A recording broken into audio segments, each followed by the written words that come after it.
ایک بوڑھا یہودی عالم اونٹ پر سوار ہو کر مدینہ آیا اور پوچھنے لگا کوئی مجھے محمد صلی اللہ علیہ وسلم کا پتہ بتا سکتا ہے؟ حضرت علی رضی اللہ تعالیٰ عنہ نے فرمایا آپ کو ان سے کیا کام ہے؟ تو یہودی عالم نے ایسی بات کہی کہ حضرت علی رضی اللہ تعالیٰ عنہ اور تمام صحابہ پھوٹ پھوٹ کر رونے لگے۔ بسم اللہ الرحمن الرحیم۔ حضرت انس بن مالک رضی اللہ تعالیٰ عنہ روایت کرتے ہیں کہ حضور نبی اکرم صلی اللہ علیہ وسلم کے زمانے میں ایک یہودی عالم دین تھا، اس کا نام تھا جلبیب۔ اس کا ایک لڑکا حباب نامی حسن و جمال میں یکتا تھا، بڑا خلیق یعنی خوش اخلاق اور کمال سیرت۔ اتفاقاً اس نے اپنے والد کے خزانے میں ایک ڈبیا دیکھی جو سرخ موتیوں سے بنی ہوئی تھی اور اس پر مشک کی مہر لگی ہوئی تھی تاکہ کوئی شخص اسے کھول نہ سکے نہ اندر دیکھ سکے۔ لڑکے نے اس ڈبیا کو دیکھا تو بڑا غضبناک اور خوشمگین ہو کر باہر نکلا۔ باپ نے وجہ پوچھی تو کہنے لگا ایک عرصہ ہو گیا ہے آپ نے ایک چیز مجھ سے پوشیدہ نہیں رکھی مگر یہ ڈبیا ہمیشہ بند رکھی ہے، حالانکہ میرے ساتھ آپ کی شفقت و محبت بہت زیادہ ہے۔ باپ نے بتایا بیٹا اس میں جواہرات ہیں نہ خزانہ، اس میں چند اوراق ہیں جن پر ایک عربی کا نام لکھا ہوا ہے۔ جب تم علماء کی مجالس میں بیٹھ کر فاضل ہو جاؤ گے اور ہر بات سمجھنے لگو گے تو اس کا مطالعہ بھی کر لینا، چونکہ ابھی تم ناپختہ ذہن ہو اس لیے ڈبیا کا راز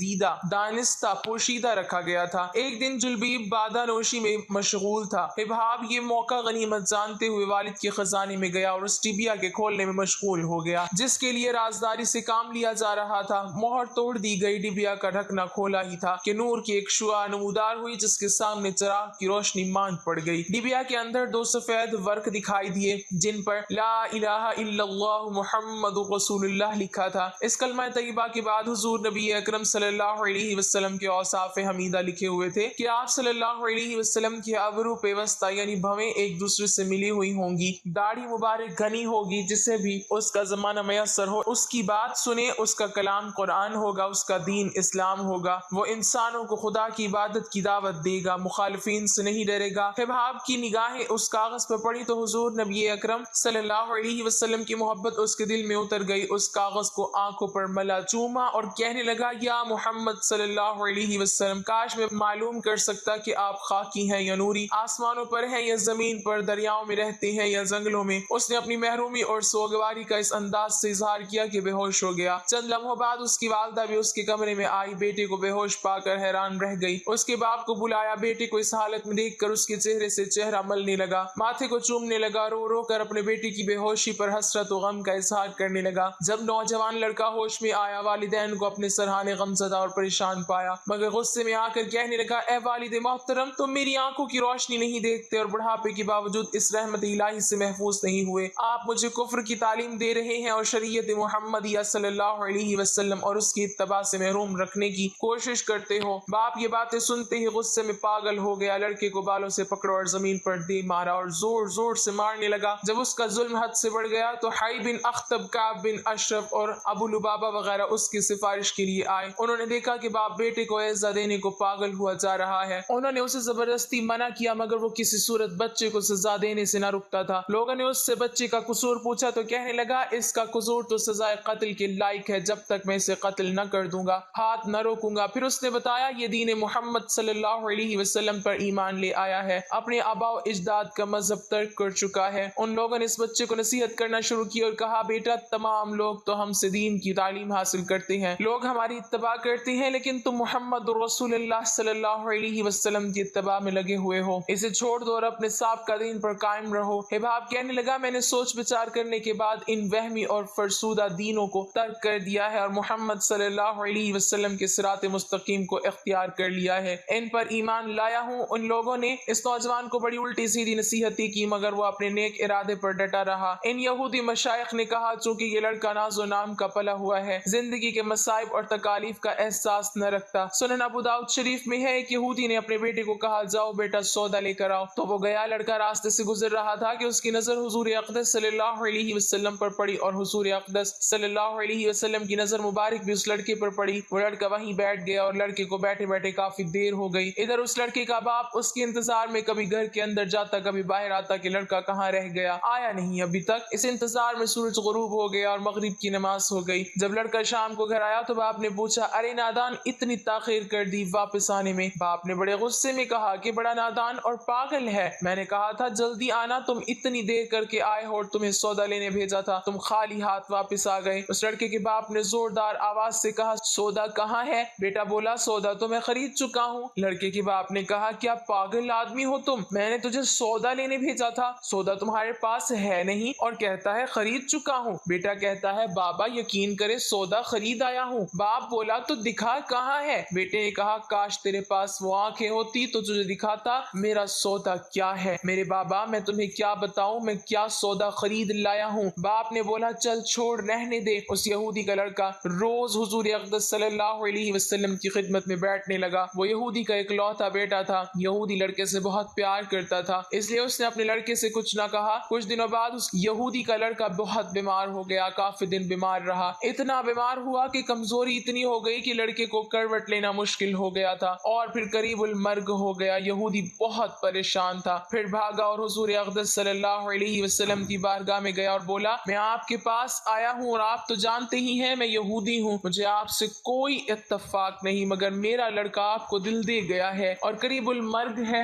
آپ کو رات دن یاد کر رہا ہے، کیا ممکن ہے کہ آپ اپنے اس دشمن کے گھر آ کر اپنے معشوق عاشق کو ایک نظر دیکھنا پسند کریں گے؟ کہ یہ میری آرزو پوری ہو جائے گی کہ میرا لڑکا مرنے سے پہلے آپ صلی اللہ علیہ وسلم کا دیدار کر لے۔ وہ کسی اور چیز کی آرزو نہیں کر رہا ہے۔ آپ صلی اللہ علیہ وسلم نے یہ نہیں فرمایا کہ میں جاؤں گا یا نہیں جاؤں گا، بلکہ آپ صلی اللہ علیہ وسلم نے ارشاد فرمایا ابو بکر اٹھو، عمر اٹھو، علی چلو چلیں، عثمان آؤ، باقی بھی جو سب ہے چلیں، آپ کے عاشق کا دیدار ہم بھی کریں۔ اپنا دیدار اسے دیتے ہیں، آخری لمحہ ہے، آنکھیں بند کرنے سے پہلے اسے ہم کچھ دینا چاہتے ہیں، چلو چلتے ہیں۔ حضور اقدس صلی اللہ علیہ وسلم یہودی کے گھر پہنچے تو لڑکی کی آنکھیں بند تھیں۔ حضور اقدس صلی اللہ علیہ وسلم کا سراپا کرم ہی کرم ہے، لڑکے کی پیشانی پر آپ صلی اللہ علیہ وسلم نے اپنا دست اقدس رکھا، لڑکے کی آنکھیں کھل گئیں، جیسے زندگی لوٹ آئی ہو، جسم میں طاقت آ گئی، ناتوانی میں جوانی آئی، آنکھیں کھولی، رخ مصطفیٰ صلی اللہ علیہ وسلم پر نظر پڑی، ہلکی سی چہرے پر مسکراہٹ آئی، لب کھل گئے، مسکراہٹ پھیل گئی۔ حضور اقدس صلی اللہ علیہ وسلم نے ارشاد فرمایا بس اب کلمہ پڑھ لو۔ لڑکا اپنے باپ کا منہ تکنے لگا تو وہ یہودی بولا میرا منہ کیا تکتا ہے، ابو القاسم محمد ابن عبداللہ صلی اللہ علیہ وسلم جو کہتے ہیں کر لو۔ لڑکا بولا یا رسول اللہ صلی اللہ علیہ وسلم میرے پاس تو کچھ بھی نہیں۔ آپ صلی اللہ علیہ وسلم نے ارشاد فرمایا بس تم کلمہ پڑھو، میں جانوں اور جنت جانے، تم میرے ہو جاؤ، جنت بھی تو میری ہے، جنت میں لے جانا یہ میرا کام ہے۔ لڑکے نے کلمہ پڑھا، جب اس کے منہ سے نکلا محمد رسول اللہ، روح باہر نکل گئی، کلمے کا نور اندر چلا گیا، آنکھیں بند ہوئیں، لب خاموش ہوئے۔ اس لڑکے کا باپ وہ یہودی بولا محمد صلی اللہ علیہ وسلم میں اور آپ دونوں مخالف ہیں، اس لیے یہ لڑکا اب میرا نہیں رہا، یہ اب اسلام کی مقدس امانت ہے، کاشانہ نبوت صلی اللہ علیہ وسلم سے اس کا جنازہ اٹھے تب ہی اس کی عزت ہے، لے جاؤ اس کو۔ پھر آپ صلی اللہ علیہ وسلم نے فرمایا صدیق اٹھاؤ، عمر اٹھاؤ، عثمان آگے بڑھو، بلال آؤ تو صحیح، علی چلو، دو کندھا، سب اٹھاؤ اسے۔ حضور اقدس صلی اللہ علیہ وسلم جب یہودی کے گھر سے نکلے تو یہ فرماتے جا رہے تھے اس اللہ رب العزت کا شکر ہے جس نے میرے صدقے سے اس بندے کو بخش دیا، اللہ اکبر، کیا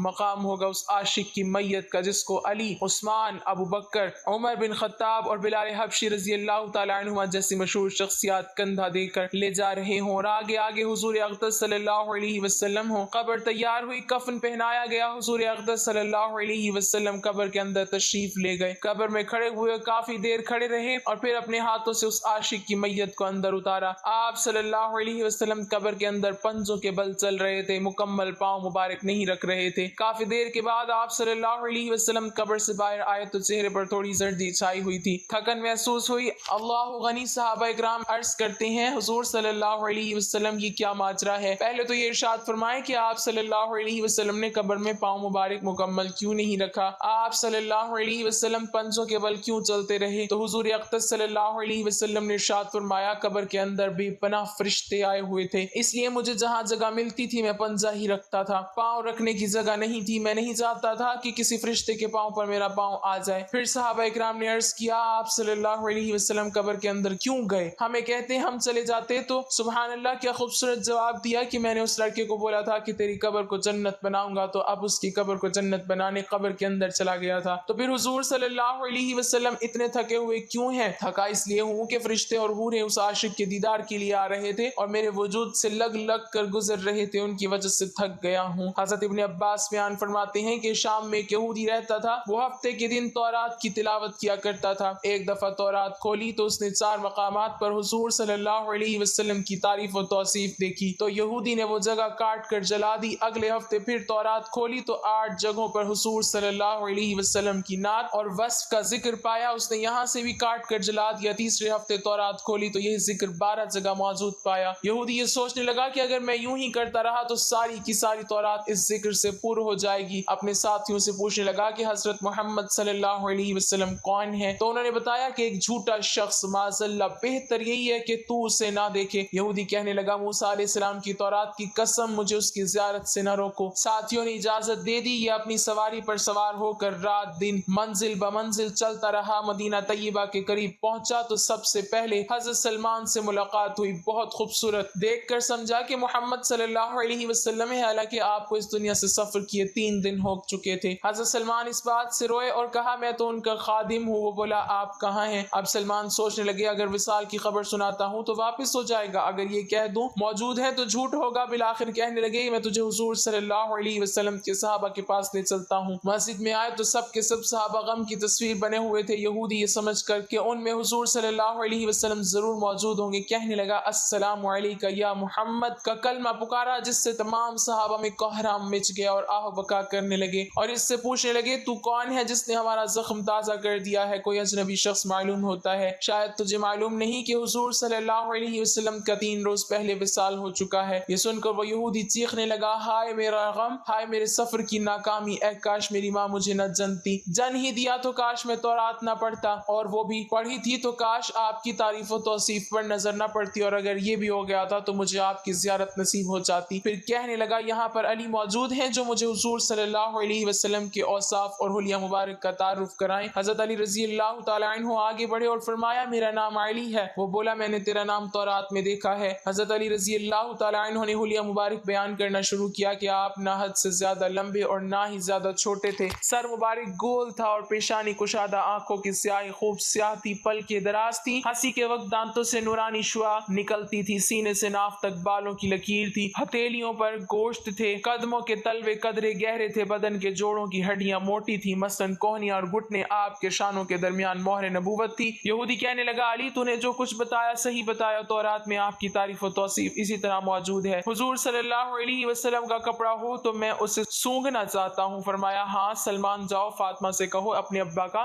جبہ ذرا بھیج دو۔ سلمان دروازے پر آئے اور آواز دی اے فخر الانبیاء کے دروازے، اندر حسن و حسین رضی اللہ عنہ رو رہے تھے، لہٰذا دروازے کو کھٹکھٹانا پڑا۔ حضرت فاطمہ رضی اللہ تعالیٰ عنہ کی آواز آئی یتیموں کا دروازہ کون کھٹکھٹا رہا ہے؟ حضرت سلمان نے اپنا نام بتایا اور حضرت علی کا پیغام دیا۔ وہ روتے ہوئے بولی میرے ابا کا جبہ کون پہنے گا؟ حضرت سلمان نے سارا قصہ سنایا۔ آپ جبہ نکال کر لے آئی جو 7 جگہ سے کھجور کے ریشے سے سلا ہوا تھا۔ حضرت علی رضی اللہ تعالیٰ عنہ نے اسے پکڑ کر سونگا، پھر دوسرے صحابہ اکرام نے، پھر یہودی پکڑ کر سونگنے لگا اور کہتا تھا واہ ایسی عمدہ خوشبو ہے۔ پھر قبر شریف پر حاضر ہوا، آسمان کی طرف سر اٹھا کر کہنے لگا اے اللہ میں گواہی دیتا ہوں تو واحد ہے، یکتا و یگانہ ہے، کائنات تیری نیاز مند اور تو بے نیاز ہے، اور میں بھی یہ گواہی دیتا ہوں کہ اس قبر شریف والا تیرا حبیب ہے، جو کچھ اس نے فرمایا میں اس کی تصدیق کرتا ہوں اور اس پر ایمان لاتا ہوں۔ اے اللہ اگر میرا اسلام تیری بارگاہ میں قبول ہے تو میری روح کو ابھی قبض کر لے۔ یہ کہہ کر وہیں گر کر جان دے دی۔ حضرت علی رضی اللہ تعالیٰ عنہ نے اسے غسل دیا اور جنت البقیع میں دفن کروایا۔ اللہ پاک ہمیں دین کی مکمل سمجھ نصیب فرمائے اور ہمارا خاتمہ ایمان پر فرمائے، آمین۔ ناظرین کمنٹ باکس میں اللہ تعالیٰ کے 99 ناموں میں سے ایک نام ضرور